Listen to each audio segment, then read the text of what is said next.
Hello అండి, అందరికీ నమస్కారం. మా కిచెన్కి స్వాగతం. ఈరోజు కూడా మరో మంచి రెసిపీని మేము ముందుకు తీసుకొచ్చానండి. అదే పెసరట్టు. పెసరట్టు ఏంటి స్పెషల్ ఏముంది అనుకుంటున్నారా? కాదండి, ఇది స్పెషలేనండి. నేను కాకినాడ వెళ్ళినప్పుడు అక్కడ హోటల్లో తిన్నాము. దీనికోసం చాలామంది క్యూలో ఉన్నారు ఈ పెసరట్టు కోసం. అది ఎలా చేయాలో వీడియోలో మీకు చూపిస్తాను. ముందుగా ఒక గ్లాస్ పెసరపప్పుని తీసుకుని వాటర్ వేసి 2-3 సార్లు శుభ్రంగా కడగండి. కడిగిన తర్వాత కొద్దిగా వాటర్ వేసి 2-3 గంటలు నానబెట్టండి. మనకి పెసరపప్పు అనేది తొందరగానే నానిపోతుంది. చూడండి, పెసరపప్పు అనేది నానింది కదా. ఇప్పుడు గ్రైండర్లో వేసుకుంటున్నాను. పప్పు అనేది మిక్సీలో వేసుకోకూడదండి, గ్రైండర్లో వేసుకుంటే మెత్తగా ఉంటుంది. మిక్సీలో వేసుకుంటే పప్పుతో చేస్తున్నాం కాబట్టి పెసరట్టు అనేది గట్టిగా ఉంటుంది. మనం పెసలు వేసుకుంటే కనుక మిక్సీలోనే రుబ్బుకోవాలండి, గ్రైండర్లో వేసుకోకూడదు. పెసరపప్పు అయితే కనుక గ్రైండర్లో వేసుకోవాలి. ఇలా నలిగిన తర్వాత ఒక గిన్నెలోకి తీసేసుకోవాలి. పిండి అనేది నలిగిందండి. ఇప్పుడు ఒక గిన్నెలోకి తీసేసుకుంటున్నాను. పెసలు మిక్సీలో వేసుకునేటప్పుడు మనం మామూలుగా అల్లం ముక్క అలాగే పచ్చిమిర్చి కూడా వేసుకుని మిక్సీ అనేది పట్టుకుంటామండి. ఇందులో ఏమీ వేయలేదండి, ఓన్లీ పెసరపప్పు అనేది నేను గ్రైండర్లో వేసుకున్నాను కదా. ఇప్పుడు పెసరట్టులో వేసుకోవడం కోసం క్యారెట్ అలాగే 2 పచ్చిమిర్చి, ఒక ఉల్లిపాయ, చిన్న అల్లం ముక్కని చిన్న ముక్కలుగా కట్ చేసుకుంటున్నానండి. మనం ఈ పెసరట్టులో క్యారెట్ తురుము అనేది వేసుకోవాలి. దానికోసమని క్యారెట్ అనేది కోరుకుంటాను. ఇప్పుడు ముందుగా ఉల్లిపాయ ముక్కలు అనేవి కట్ చేసుకుంటున్నాను. ఉల్లిపాయ ముక్కలు అనేవి చిన్న చిన్నగా కట్ చేసుకోవాలి.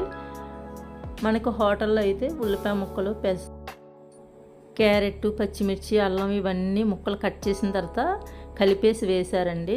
అందులోనే వేయించిన పెసరపప్పును కూడా వేశారు. నేనైతే పెసరపప్పు అనేది వేయలేదు.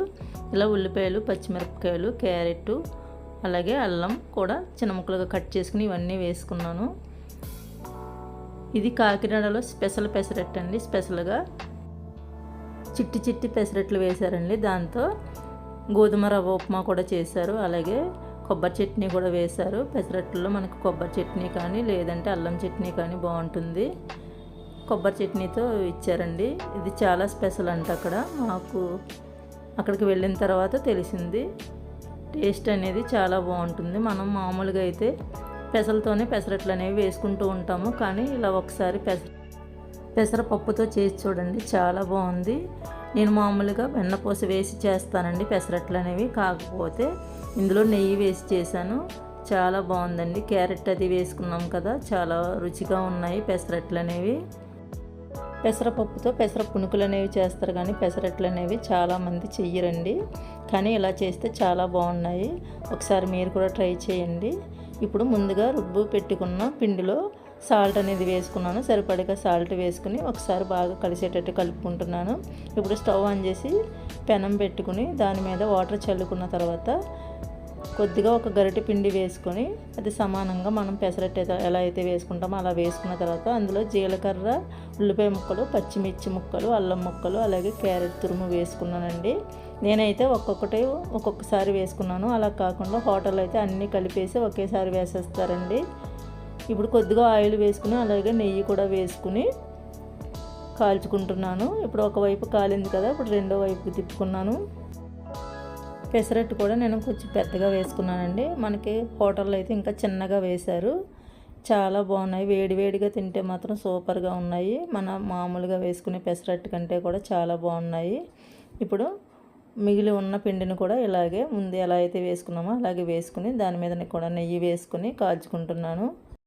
హోటల్లో అయితే పెసరపప్పును కూడా వేయించి పెసరట్ల మీద వేశారని అందుకే తిన్నప్పుడు పంటికి తగులుతూ చాలా బాగున్నాయి.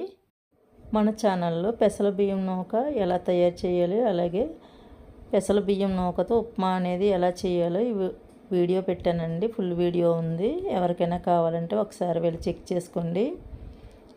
ఇలా మళ్ళీ ఇంకొక పెసరట్టును కూడా వేసుకున్నాను.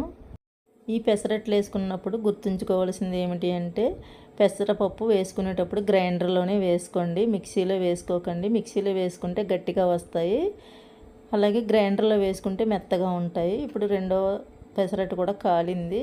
ఇప్పుడు తీసేసుకుని ఒక ప్లేట్లో వేసుకుని చూపిస్తున్నాను చూడండి. చట్నీ అనేది నేను టమాటా శనగపప్పు చట్నీ చేశాను. అలాగే ఆవకాయ కూడా వేసుకుని తిన్నాను. నిజంగానే చాలా చాలా బాగుందండి.